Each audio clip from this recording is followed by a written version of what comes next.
Hello everyone, this is Dr. Helena. Today, we'll talk about a vitamin whose importance for our health is often underestimated. I'm talking about vitamin K.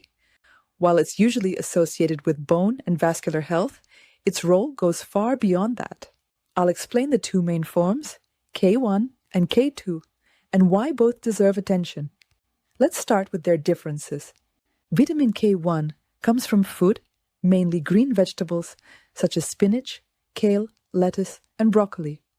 Vitamin K2, on the other hand, is produced by bacteria and is therefore found in fermented foods, for example natto, which is fermented soybeans, as well as in hard cheeses, liver, and egg yolks.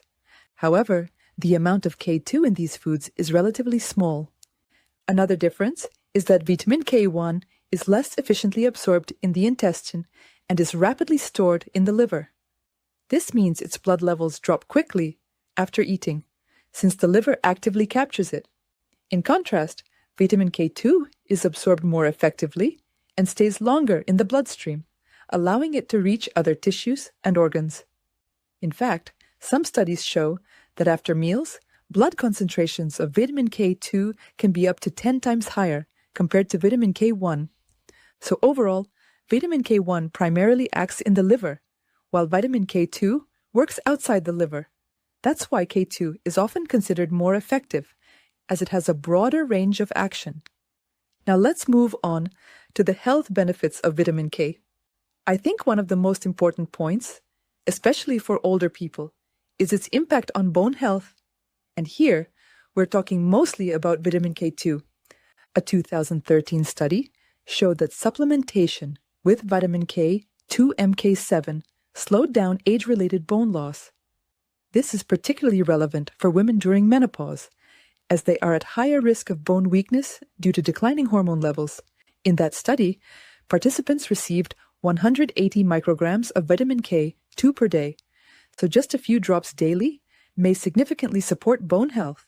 And that's not the only evidence. A publication from November 2024 reported that higher vitamin K intake was associated with stronger bones in older adults, both women and men. Interestingly, women with higher vitamin K intake had on average a 34% lower risk of developing osteoporosis. In Japan, high pharmacological doses of vitamin K2 in the MK4 form are already officially used in the treatment of osteoporosis in postmenopausal women, with proven effectiveness. I should also note that over 20 years ago, researchers reported that adding vitamin K1 to standard bone strengthening therapy provided additional benefits. So there is reason to believe that vitamin K1 too can be an ally for bone health, not just K2. Vitamin K1 may also be helpful for joint health. Some studies suggest that it could not only help protect against joint disease, but also ease its progression. 2 years ago, researchers found a significant association between higher vitamin K intake and reduced symptoms in patients with knee osteoarthritis.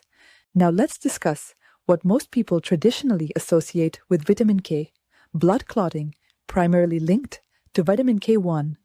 This vitamin is quickly taken up by the liver, where it binds with specific proteins responsible for coagulation. Initially, these proteins are inactive. Vitamin K activates them, essentially turning them on, so they can enable proper blood clotting. This process is critical. Without it, even minor injuries could lead to dangerous bleeding. That's why vitamin K is essential for normal coagulation. But what about muscle cramps at night? Recent data from 2024 showed that vitamin K2 supplementation reduced both the frequency and intensity of nocturnal leg cramps in older adults.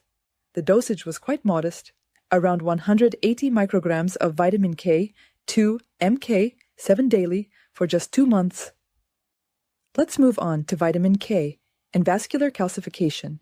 Calcium buildup in the arteries is not directly caused by calcium intake itself, but rather by inflammation, oxidative stress, and other processes.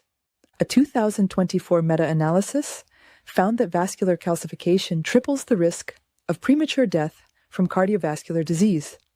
In our bodies, there's a specific protein that binds excess calcium and prevents it from being deposited in the arteries.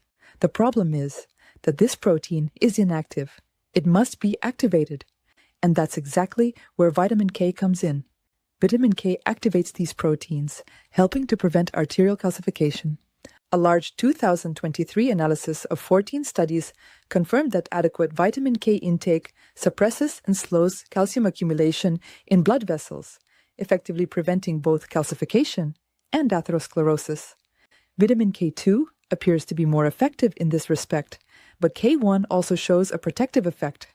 Even more interesting, a 2019 meta-analysis of 21 studies found that people with higher vitamin K1 intake had an 8% lower risk of coronary heart disease, while those with higher K2 intake had up to a 30% lower risk. The brain is another organ that depends on vitamin K. Animal studies have shown that deficiency impairs memory and cognitive function. In humans, higher vitamin K intake was linked to a 20% lower risk of dementia. Vitamin K2 in the MK4 form seems particularly important here. What about sugar and insulin? A recent March 2025 study found that vitamin K2, MK7 reduced insulin resistance, which is especially beneficial for people with high blood glucose or diabetes.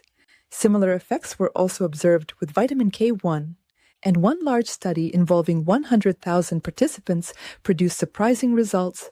Higher vitamin K1 intake was linked to a 43% lower risk of pancreatic cancer.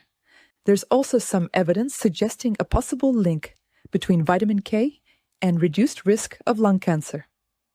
The important thing to note is that vitamin K is an incredibly versatile and safe nutrient, and overdose is extremely rare. However, people taking anticoagulant medications need to be especially cautious. Take care of yourselves, and I'll see you in the next video.